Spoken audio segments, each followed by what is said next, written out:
The culture of Russia also has some influence upon journalistic freedom today. The Western concept of journalistic freedom is based on the libertarian model that lets the market drive supply and demand in a hands-off approach. The core value is freedom, with a natural right from government rather than provided by government. The objective or fact-based approach places emphasis on the individual with service to the public and a healthy respect for domestic laws. Compare that with the old Soviet system of journalism, we can find many differences. The Soviets had a state-owned model where the ideology of the Soviet Party was in the driver's seat.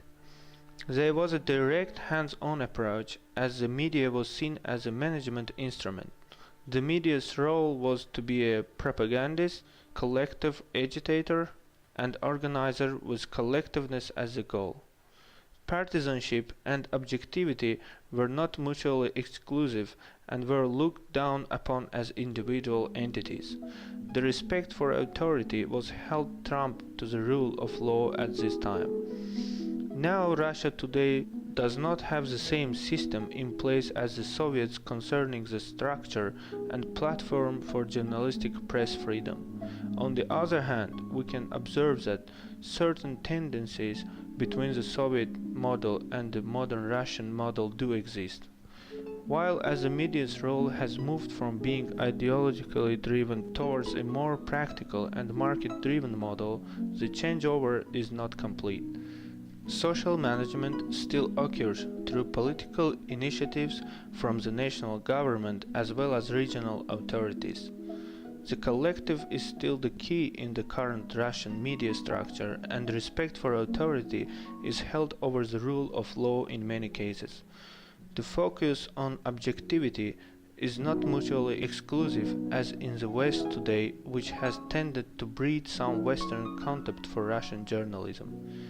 The platform of objectivity, however, does not address Russian concerns of their culture containing collectivism nor the respect for authority.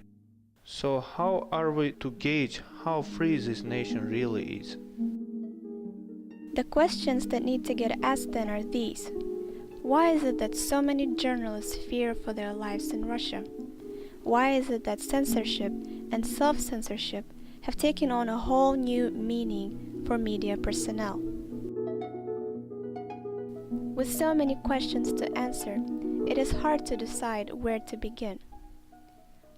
One of those options would be the number of outlets that Russia holds for news media. 40,000 outlets bring much diversity.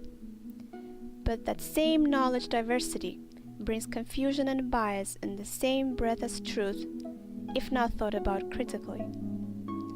This can alter the truth picture entirely. The distance between localities may not only lower the quality and integrity of news given, but the quality and integrity of the journalists giving the news. Corruption at the local and regional level also has a major impact on the numerical outlets within Russian borders and feeds into the next possible reason: public funding. Russia today is experiencing a public funding crisis for news media sources at an alarming rate. Product placement is super low in Russia, which leads to a disparaging difference between news of substance and news of advertisement.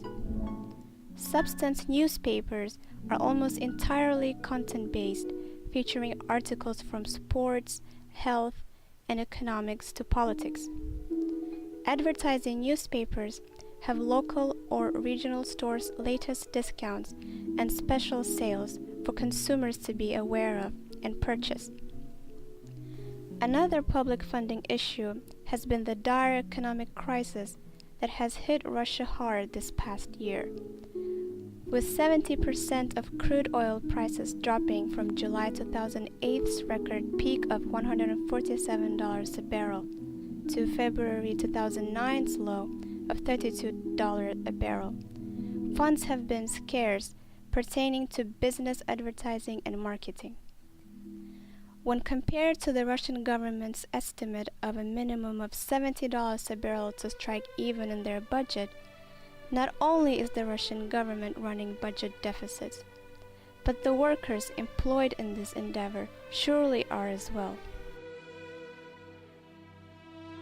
Two matters contributing to the public funding crisis involve state subsidies and newspaper ownership.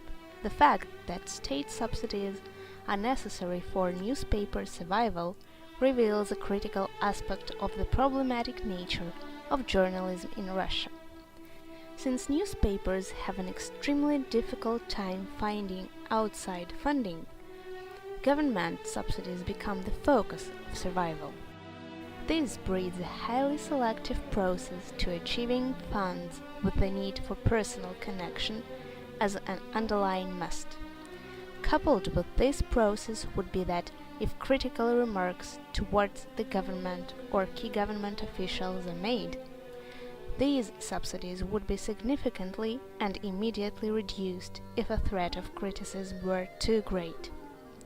Knowing newspapers have problems with this funding has led to a manipulation of the subsidy system pertaining to journalists. Newspaper ownership also reveals a perspective that needs examining. In the high-stakes game of Russian politics, newspapers are seen and used as a means for advocating one candidate's platform, and simultaneously used to criticize their opponents. More often than not, these newspapers are owned by the same people they advocate for. This manipulation of a business entity for political gain occurs frequently in Russia and supports the argument of credibility for journalists as well as the free market system.